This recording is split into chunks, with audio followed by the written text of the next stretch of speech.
বলো এবার কি বলবা? বইসা খাও, দাঁড়ায় দাঁড়ায় খাবার খায়। শেষ খাওয়া? ডান। ভালো করে পানি খেয়ে জানান।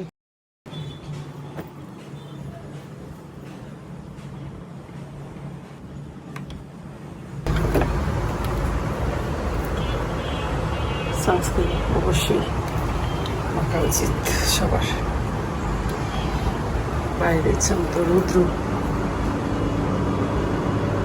চকচক করতেছে রৌদ্রে, তো এটা এই জন্য একটু কড়া করে মাখা না।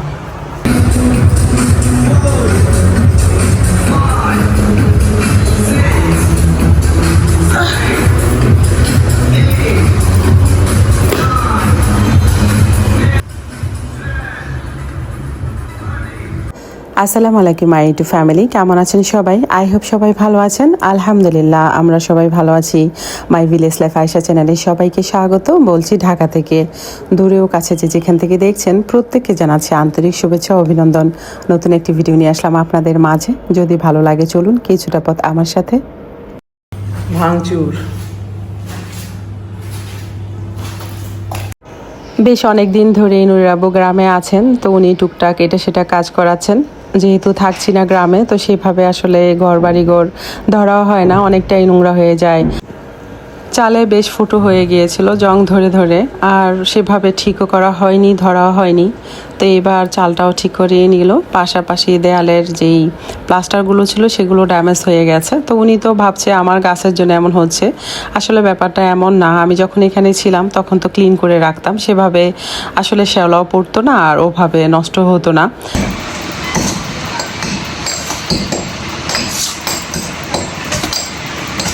গ্রামে এটা সেটা কাজ করাতে প্রায় সময় আসা লাগে, কখনো আমি আসি কখনো মিস্টার আসে। তো উনি এবার এসে এইসব কাজ করবেন আমি আসলে জানতাম না। যদি জানতাম তাহলে অবশ্যই বলতাম টাইলস লাগিয়ে দাও।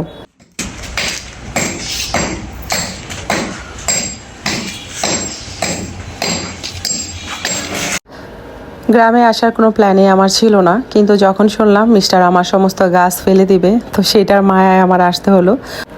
আমার বাড়িটা অনেক ছোট, মাশাআল্লাহ কালার করার পর এত সুন্দর লাগছে, বলেন সুন্দর লাগছে না? আমার কিন্তু বেশ লাগছে।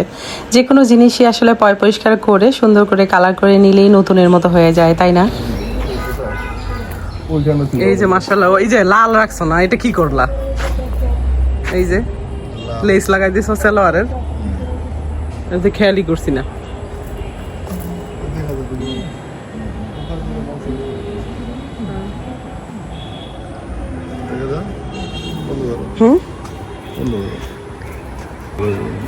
বন্ধ করো, কিছু একটা বলবে খাতারনাক জিনিস, এর জন্য বলতেছে ক্যামেরাটা বন্ধ করতে।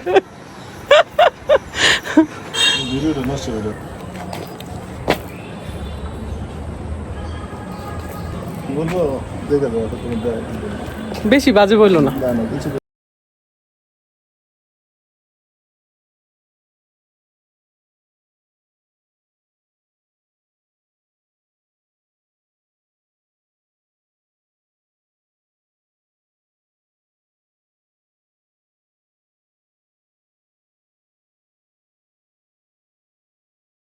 খাইতেছি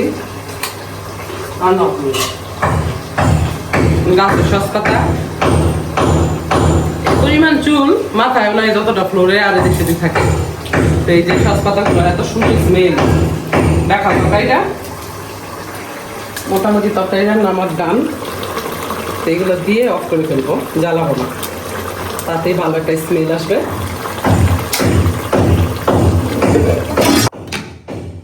আর এখানে হলো ডাল, তরতরা টাইপের আর কি ডালটা।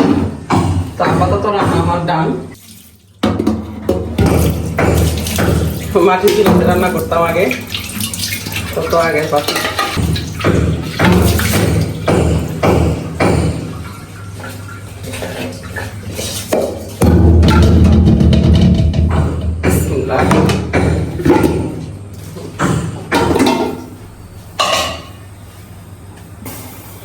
যে দুধ যে সময় আমার শাশুড়ি দুধ দিল, ওই দুধগুলা রাখা নামানো হয়নি, এটা আবার নুরাবু রাখছে সেদিনকে। ভাড়া বাসায় রান্নাঘর তো একদম পাশাপাশি, আমার রান্না করতেও সুবিধে, আসা যাওয়াতে সুবিধা। কিন্তু গ্রামের বাড়িতে এই একটা অসুবিধা, রান্নাঘরটা বেশ দূরে আমার বেডরুম থেকে। তো রান্নাঘরে যেতেও যেমন অসুবিধা, রান্না টান্না করে বাচ্চাদের আবার খাইয়ে দিতেও ভালো লাগে না, এই জন্য আসতে ইচ্ছে করে না গ্রামে। আরে বাবা, এখন বানাইবে, বানায় আমার খাওয়া। ও তো আগে মনে খাওয়াই নেই না, এটা বলতে পারে না তুমি বানাইছো দেখছি ভালো লাগছে খাইতে ইচ্ছে হয়েছে, এটা বলে না, মনে জীবনে খাওয়াই নেই আমি। হ্যাঁ চাইনিজ, ভালো বলছো চাইনিজ। এবার আমরা সবাই আছি পরিবারের, মানে 6 জনই। তো একই রুমে শুয়েছি, কেউ ম্যাট্রেসে, কেউ তোষকে, আর কেউ খাটে। তো সকাল ভোরে সবাই ঘুমিয়ে আছে, আমি তো ভোরের পাখি, ফজর নামাজটা পড়ে কোরআন পড়বো। কোরআনটা এমনভাবে রেখেছি যেখানে একদম উঁচুতে, কিন্তু তবুও দেখেন কি পরিমাণ ধুল হচ্ছে। তো এরকমই পুরা খালি বাসা পড়ে থাকে, আর কিছুদিন পর পর ধুলো জমে থাকে। তো এইগুলা এসে এসে ক্লিন করি, আবার সে আগের মতোই হয়ে যায়।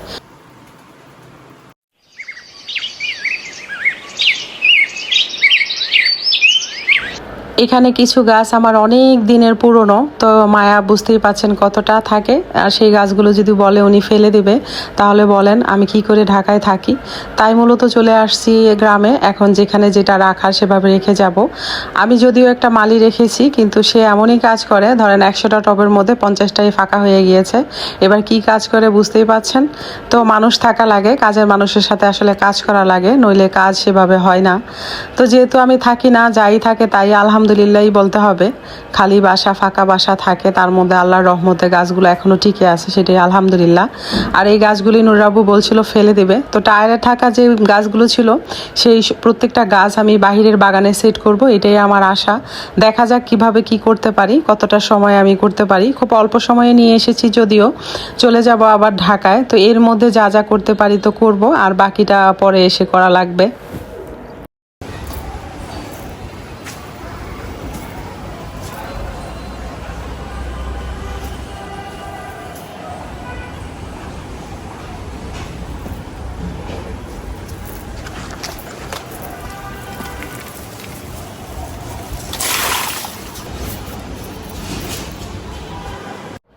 সকালবেলায় নিজের হাতে সবাইকে খাইয়ে দিলাম, তারপর ওরা আবার ঘুমিয়ে গেল।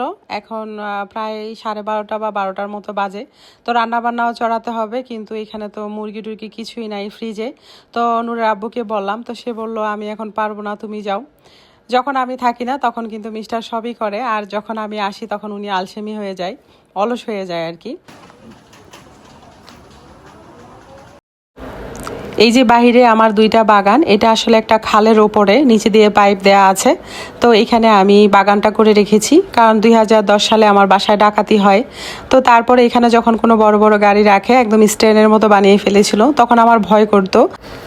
মূলত সেই কারণেই আমি 2 পাশে বাগান করে রেখেছি, যেন কোনো গাড়ি এসে থাকতে না পারে। বরাবরের মতো রাস্তা তো রাস্তার জায়গায় আসি, তো খালের এই জায়গাটা যেহেতু প্রয়োজন আপাতত নেই, মানে সরকারি খালি বলতে গেলে, আমি আসা যাওয়ার জন্য পাইপ দিয়ে ওপরে মাটি দিয়ে নিয়েছি। যাই হোক, বকবক করেছি অনেক। তো এবার যাব বাজার করতে। তো সদাইপাতি এনে রান্না করতে হবে, তারপরে স্যারদের খাওয়াতে হবে। তো বললাম না, ওরা অলস হয়ে যায়, সেই জন্য এতটাই অলস হয় যে বাজারও করতে যেতে চায় না। তো নুরাবু বললো তুমিই যাও। তো গেলাম, আসার পর এত কিছু হয়ে গেছে যে আমি দোতলায় তুলতে পারবো না, তাই ছোট ছেলেকে বললাম আমাকে একটু হেল্প করতে। তো আমি সামনের ভিডিওতে দেখাবো কিভাবে গাছগুলো সেট করলাম। যারা আছেন তো ভালো, যারা না আছেন তারা তো জানছেন না। আর যারা জেনেই গেলেন তারা নিশ্চয়ই পরের ভিডিও দেখার অপেক্ষা করবেন ইনশাল্লাহ। আমার ভিডিও কোয়ালিটি কেমন আমি জানি না, আমার ভিডিওর কোনো অংশ যদি ভালো লাগে, আমার কথাও কাজে মন ছুঁয়ে যায়, তাহলে সাবস্ক্রাইব করে আমার পাশেই থেকে যেতে পারেন। বন্ধুরা, আমার ভিডিও যদি আপনাদের ভালো লেগে থাকে তাহলে অবশ্যই লাইক কমেন্ট শেয়ার করবেন, পাশে থাকা বেল আইকনটি ক্লিক করে দিবেন, যেন নেক্সট ভিডিও পোস্ট করার সাথে সাথে নোটিফিকেশনটি পেয়ে যান। ভালো থাকবেন, সুস্থ থাকবেন, নিরাপদে থাকবেন, পরিবারকে সময় দিবেন, আর হ্যাঁ, অবশ্যই অবশ্যই পজিটিভ থাকবেন। আজকের মতো এখানেই রাখছি, দেখা হবে নতুন কোনো ভিডিওতে। আল্লাহ হাফেজ।